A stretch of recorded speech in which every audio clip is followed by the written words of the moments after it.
Bildirmenin derdimi sayalım sayalım. Bildirmenin derdimi sayalım sayalım. Yaba! Hangi örnek oldun? Eyvah kafayla koyuyorsun. Öğretmen oldun. Tamam mı? Gelemezsen izledim isteyle. Canları canlarıma kasteyle.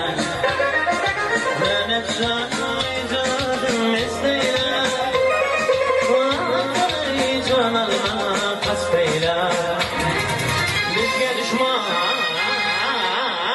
birlikte dost eyle, dost eyle.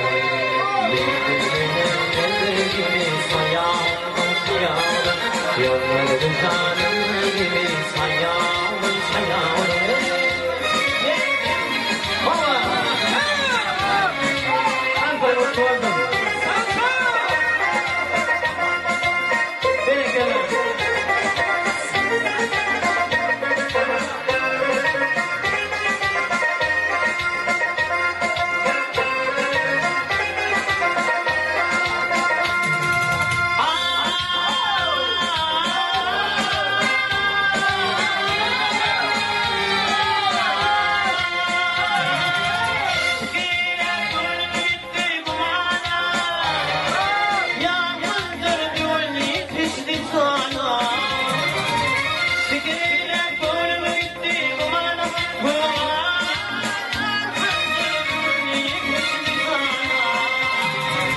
Bizge koman çiğniye bakana bakana üstümüzden yol geçti sayalım sayalım.